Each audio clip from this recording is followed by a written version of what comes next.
وأظلنا شهر السلام، ضيف يزور بكل عام، فإذا أهل هلاله في الكون ينحسر الظلام. الحمد لله والصلاة والسلام على رسول الله، اما بعد.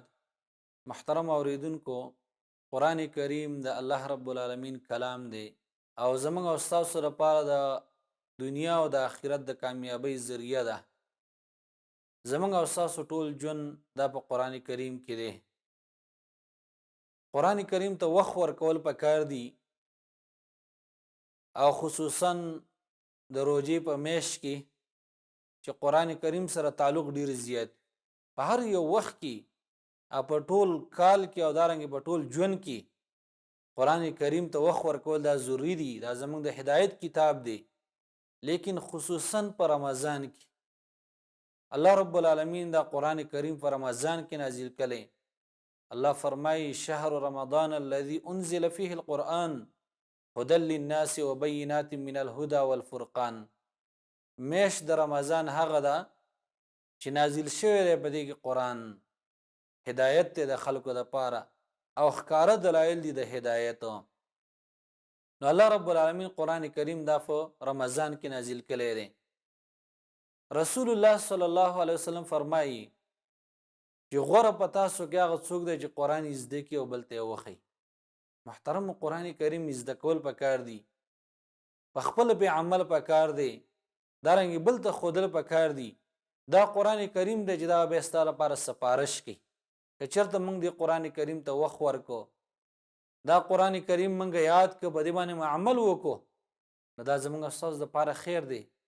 په دنیا کې هم د الله رب العالمین ترقي درکړي، په دنیا کې هم الله عزت درکړي او په آخرت کې هم دا ستا لپاره سپارشي. لکه حدیث کې راځي رسول الله صلی الله علیه وسلم فرمایي چې روژه او قرآن دا به د بنده لپاره سپارش کوي د قیامت په ورځ باندې.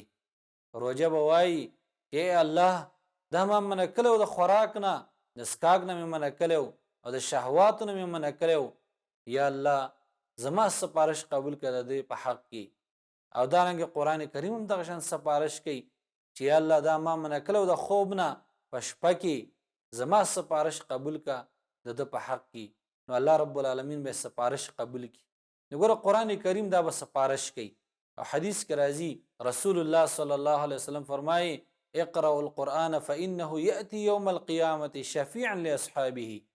قرآن کریم وایا دا به ستا لپاره به سپارش کوي. الله پیغمبر فرمایي قرآن کریم لولئ، دا به راشي د قیامت په ورځ به بیا د خپل صاحب دپاره سپارش کوي. ګورئ محترم عزتمندو، قرآن کریم لوستل دا ډېر ضروري دي. قرآن کریم یادول دا پکار دي، دارنګې په دې باندې عمل پکار دی. او خصوصا په رمضان کې سلفو چې کله به رمضان راغی قرآن کریم ته به ځان وقف کو او قرآن کریم ته به وخت ورکو او ویل دا میش دا د قرآن کریم میاشته ویل، هغه به وخت نه ضایع کاوه، قرآن کریم ته به وخت ورکاوه. لکه امام زهري رحمه الله په باره کې راځي وایي کله به چې رمضان راغی نو هغې به ویل چې دا د قرآن کریم د تلاوت میاشته، د قرآن کریم د تلاوت وخت دی، بس په دې کې تلاوت پکار دی، قرآن کریم پکې لوستل پکار دي. او دارنګې د امام مالک رحمه الله په باره کې راځي وایي چې کله به رمضان راغی نو حدیثونه به یې ډډه وکړه او قرآن کریم به یې راواغسته، د قرآن کریم تلاوت پې کاوه. محترم، د قرآن کریم تلاوت کول او قرآن کریم لوستل د دې ډېرې زیاتې پیدې دي. یوې پیدې دا ده چې د دې سره نیکۍ نه ډېرې سړی ګټلی شي. لکه هغه حدیث کې راځي چې چا یو حرف د قرآن کریم ولوسته نو الله رب العالمین ولا د دې په بدله کې 10 نیکۍ ورکوي. نو که یو سړی دا غواړي چې هغه د زیادت الحسنات ډېرې نیکۍ وګټي نو هغه د قرآن کریم په وجه باندې دا ګټلی شي. دارنګې محترمو د قرآن کریم په وجه باندې الشعور بالراحة والطمانینه، د قرآن کریم په وجه باندې سړی هغه راحت او اطمینان موندلی شي. یو سړی به خفه لیکن چې کله قرآن کریم ته وخت ورکړي د قرآن کریم تلاوت وکړي ته به یې ځان ته وګوره دا زړه به دی بیا داسې باغ باغي، دا زړه به دی خوشحاله نن یاره موږ دا وایو زموږ زړونه خفه دي او قرآن کریم ته وخت نه ورکو، قرآن کریم نه راخلو چې چېرته یو صفحه تلاوت پکې وکړو، یو رکوع تلاوت پکې وکړو، د دې نه نیو خبر، نو ځکه زړونه خفه دي. ته قرآن کریم تلاوت وکړه، قرآن کریم له وخت ورکړه، قرآن وګوره، الله رب العالمین به د زړه کې خوشحالي پیدا کړي. دارنګې محترمو قرآن کریم دا شفا ده، شفا ده من الامراض، دغه بیمارینو نه. ستا په بدن کې بیماری ده، قرآن کریم په وجه باندې الله رب العالمین دا ختمي. قرآن کې الله فرمایي چې دا قرآن کریم دا شفا ده.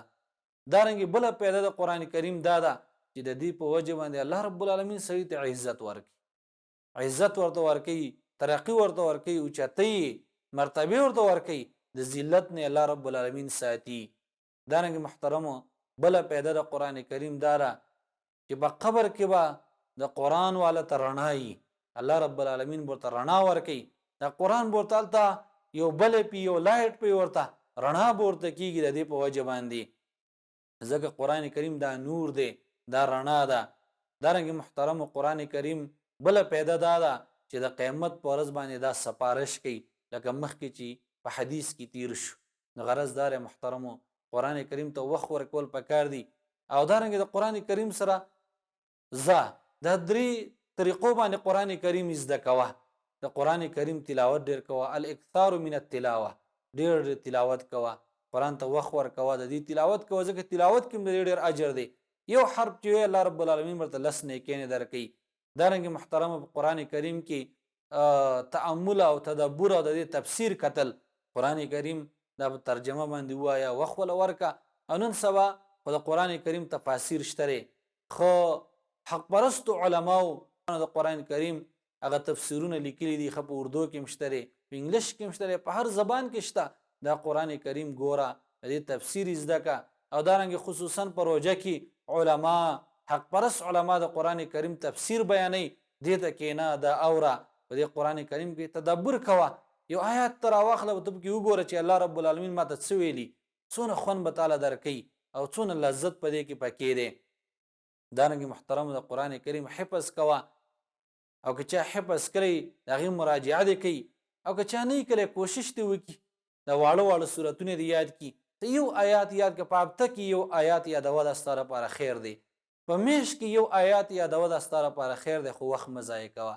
نو غرض دار محترمو که موږ دې له وخت ورکو، الله رب العالمین به موږ چرته هم نه خرابوي، دنیا به هم زموږ بیا ښایستی او آخرت به هم زموږ ښایستی. الله رب العالمین دې موږ د قرآن کریم د زده کړې توفیق راکړي، او الله رب العالمین د عمل کولو توفیق راکړي. وصلی الله علی خیر خلقه محمد وآله وصحبه اجمعین.